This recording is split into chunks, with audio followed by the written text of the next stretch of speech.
Hello YouTubers, so this is a video on making a cost-effective system here. So a while back someone sent me a comment telling me if there was a way to put a system together, to be cost-effective. Because yeah, these units here, like this UTI-1, they've gotten pretty expensive recently. Even though it's got the override.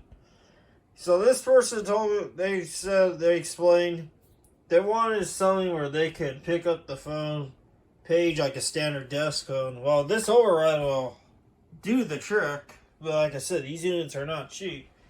So we're going back to basics here. We have just your typical at&t landline phone here. Made a little circuit here, the loop circuit essentially, which there's a diagram right here that shows all of this on here. This is an updated diagram here that I will put in the description for those of you that want to make this. So here's your typical phone jack. So this green wire here, you see, that goes to that terminal there, the top left terminal, which is labeled as G.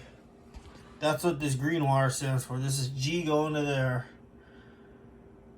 Let's go straight to the positive terminal. The battery goes up the phone jack, comes down here, and this here is the loop. So here we have a 10 ohm resistor here. This resistor is critical. If you don't have this resistor, you won't have your loop. Your loop will not work properly. So add that 10 ohm resistor line, or you can add an 8 ohm speaker if you wish. I recommend the resistor more than anything. But coming off of this loop here is I tapped in a negative. So this is the negative side going to the common terminal of the toe amp, as you see here. That's common, which is indicated by that green wire. Yeah, so that goes there. And then the other side, this 10 ohm resistor, we have to bridge in a 100 ohm resistor. So that way you can have a proper line level. Now your line level could go in. But see, in my case, I had to use the microphone because if I connect it to the tel control, you have to turn it up quite a ways to get it loud enough. But I added that resistor to kind of take it down because usually the microphone inputs are very sensitive, and any signal you put at it, any signal you throw at it, it's going to be too sensitive. You barely turn the knob, and it'll have a bunch of feedback issues or whatnot. So that's the purpose of that resistor, is to take the signal down a little bit, which is just connected to hot. So yeah, just essentially I just tapped off that loop and brought it into the amp. Very simple. It's not that difficult to build. And then I also put in this auxiliary jack configuration. If you wish to put an auxiliary jack on this for stereo equipment, auxiliary inputs, such as this right here. Your stereo system this will work on stereo systems too. That's how you wire up a 3.5 millimeter jack. There's two types, mono and stereo. Most stereo systems are going to use, obviously, this configuration. So the tip is your left channel, which is positive. Right channel is the positive, and then this bottom shield here, or connector, is the ground. If that's your case, if you have to use a stereo, it's usually indicated, a lot of them I see indicated by a white or red wire. Just take the two, wire them together, and then connect it to this line here. On the other side, this 100 ohm resistor, and then this ground will just go straight to the ground here.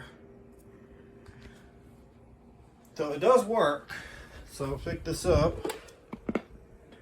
It does power the phone. This is completely powered off of this 9-volt battery. See? And it's pretty sensitive, and it does the job. when you get dial tone. As you can hear, it's kind of touchy, so that's why you gotta. So I turned it down now. Hopefully, it's not too sensitive. That is a simple system that's cost effective, big time. A couple of resistors, a phone jack, a battery, some scrap wire. It doesn't have to be Cat 5 wire. You can use whatever wire you wish to use. Now, of course, you probably want to use a battery holder / connector for this. Right now, I just have wires just stuck in there. And it's a very effective system. It's pretty clear. You don't need matching transformers or none of that. As you can see, it's nice and loud. So what I'll do next here is I'm going to connect it to the router to an FXO port. In theory, this should also work on there through the IP phone. Okay, so I made the connection from this FXS port or FXO port, and it goes all the way back to the phone jack to this rig here. This will technically work because that is an active phone signal line already. So it's basically like a mocked up phone service going to that from the pot service. So I'm dial 800 and see, it also works with no problems. This Cisco system has no issues with this either. Now I'll probably bump it just a tad so you can hear a little bit more, but this is a very loud system already. See, and it works. Testing check. Now that poppy here, that's normal with this setup. It's just as effective. It'll work either way. You can connect it to just a single phone, or you got a phone system lying around. Now it has to be FXO or the FXO ports, or ports that are designed for for your lines. Like if you got like 6 lines and if say you have 2 in use, you can make the 3rd line. You can use the 3rd line for stuff like this. They'll have no issues. So this is the most cost-effective way of having your own system without any special equipment or bells and whistles like these two. You won't have mute revision, but probably don't care about that, most likely. So yeah, I hope you guys enjoyed this little video here.